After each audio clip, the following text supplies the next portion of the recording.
Peio Dufo, Ezker Abertzaleko lehen diputatua Ipar Euskal Herrian, uztailaren 7an legebiltzarkidea hautatua izan zenetik, lanean ari da buru-belarri. Senditzen dut momentu historiko bat dela, argiki. Senditzen dut hainbat jende emozionatua, ni baita ere. Ustegabeko garaipena, 714 bozen aldearekin baizik ezpaizen gertatu, 100 eskas, emaitza tinkoa urteetan eskuina aixe nagusi izan den eremuan. Ezker Abertzaleko diputatu berria lanean hasi da Parisen, Asamblea Nazionalean. Eta ikusten da masina handi bat dela, hori kanpotik ez dena ageri, baina zenbat langile baden barne hortan eta hautetsi ere. Dena den oraingoz, aste-astapen untan segurik, lehen ministrorik eta gobernurik ez da. Ezkerretik lehen ministro baten izendatzea beti helburua da.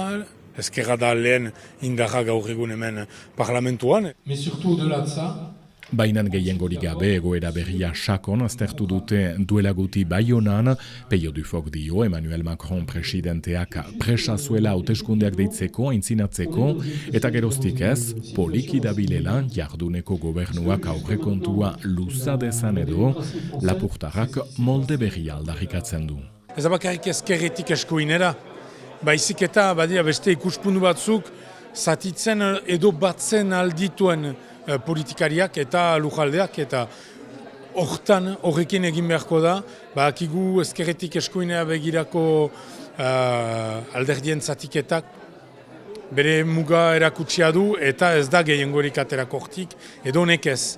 Eta diputatu berriak adibide konkretuak ematen ditu mainainean.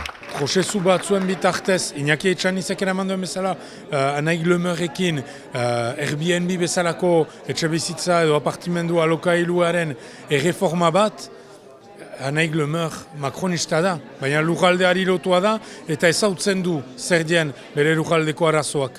Eta Iñakirekin lotu ziren biak, eta hori bururaino joanen da ondoko hilabeteetan dudarik gabe zenta elgarrekin eraman dute, eta nire ikuspundua eta nire helburua hori izanen da.